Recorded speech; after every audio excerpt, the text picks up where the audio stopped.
Saya beberapa kali mengalami insiden waktu mengemudi di jalanan. Pernah motor saya ditabrak dari belakang oleh sepeda motor. Waktu itu saya mau naik mobil, ditabrak dari belakang oleh motor dari belakang. Karena bumper belakang mobil saya dari baja, saya tidak akan bermasalah lah karena motor itu. Tiba-tiba pengendara motor itu pas dia berhenti di samping mobil saya, dia melotot ke arah saya. Saya cuekin aja, saya nggak ambil pusing. Dan waktu lampu hijau, kami sama-sama melaju. Pernah suatu ketika pula, saat saya akan naik ke daerah yang agak tinggi, pas macet, tiba-tiba mobil saya ditabrak dari belakang. Waktunya sebenarnya saya hampir emosi. Cuma begitu saya lihat tidak ada masalah, juga pengemudinya juga minta maaf, saya biarkan saja. Bapak Ibu dikasihi Tuhan, mengasihi Tuhan itu bukan hanya teori, tetapi mengasihi Tuhan seperti tertulis di dalam Injil Matius, mengatakan bahwa kasihilah Tuhan Allahmu dengan segenap hatimu dan dengan segenap jiwamu dan dengan segenap akal budimu.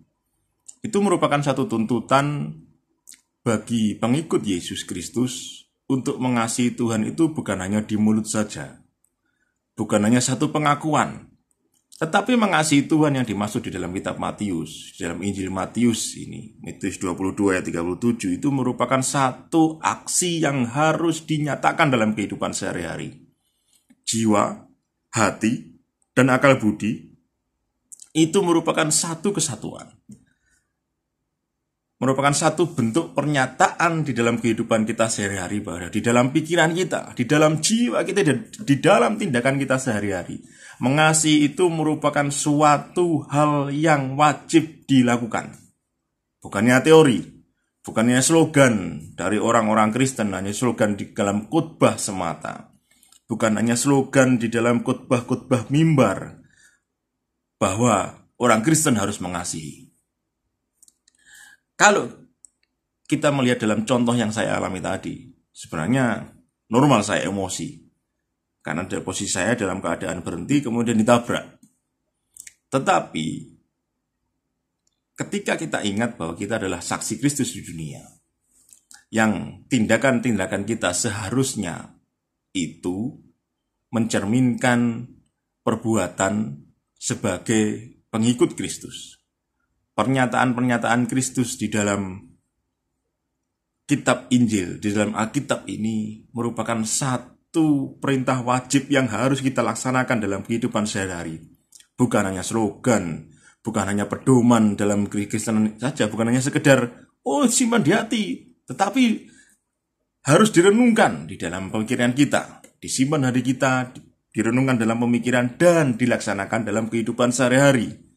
Merupakan satu tindakan yang menjiwai langkah hidup yang harus kita jalani sehari-hari. Bapak Ibu dikasihi Tuhan, seringkali kita melihat banyak orang Kristen yang hidupnya dia baik di gereja, tetapi di luar seolah-olah tidak mencerminkan kehidupan Kristen.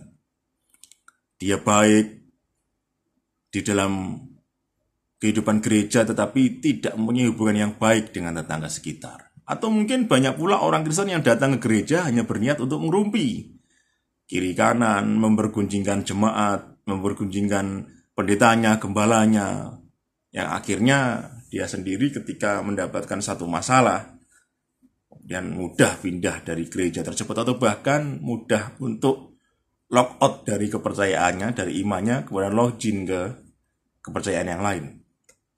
Bapak Ibu dikasihi Tuhan, kekristenan seharusnya lebih dari itu. Menjadi orang Kristen itu berarti menjadi pengikut Kristus yang memang benar-benar sejati. Jadi dia membaca firman Tuhan, merenungkannya, menyimpannya dalam hati, juga menyatakannya dalam kehidupan sehari-hari. Jangan sampai kita dikenal baik di gereja tetapi di luar tidak punya kehidupan yang baik dengan sesama. Jangan sampai kita di luar kelihatan baik tetapi dalam rumah tangga kita menjadi orang pelaku KDRT terhadap pasangan kita, terhadap anak-anak kita, atau bahkan terhadap asisten rumah tangga kita. Ada banyak yang berpenampilan baik di luar tapi di dalam rumah tangga dia menjadi tuan yang sangat jahat bagi orang-orang yang bekerja kepadanya. Dalam lingkungan pekerjaan juga harus mengasihi Tuhan dengan sebaik-baiknya. Yang intinya adalah kita jangan sampai apa yang keluar dari mulut itu berbeda dari apa yang kita lakukan sehari-hari. Kalau mulut kita mengatakan A, maka tindakan kita juga harus melakukan A. Apa yang kita katakan B, kita harus bertindak B juga. Sama. Jangan sampai kita fasih berbahasa roh, tetapi tindakan kita mencerminkan roh jahat. Jangan sampai kita seolah-olah di gereja kita mampu untuk berbagai macam bahasa, punya karunia berbagai macam bahasa, tetapi dalam tindakan kita sehari-hari kita berbuat jahat. Kalau kita berdoa kepada Tuhan dengan bahasa roh kita sanggup melakukannya, usahakan tindakan kita sehari-hari juga dipenuhi oleh Roh Kudus. Dalam hal itulah nama Tuhan dipermuliakan. Jangan sampai mulut dan tindakan itu berbeda. Bapak Ibu dikasihi Tuhan, sekali lagi mengasihi itu bukan hanya sekedar dari hati saja. Tetapi mengasihi juga harus dari hati, jiwa, akal, budi. Dan itu semua diwujudkan dalam satu tindakan sehari-hari. Saya nggak akan memperpanjang apa yang saya katakan pada hari ini. Tetapi kiranya Bapak Ibu sekalian sudah bisa mencernanya dalam kehidupan sehari-hari. Mempraktekkannya dalam kehidupan sehari-hari. Mengasihi Tuhan itu harus dinyatakan dalam tindakan kita. Jangan hanya sebatas mulut. Amin firman Tuhan. Kiranya Tuhan menguatkan kita untuk melaksanakan janji firman-Nya sampai kesudahan zaman. Tuhan memberkati Bapak Ibu sekalian.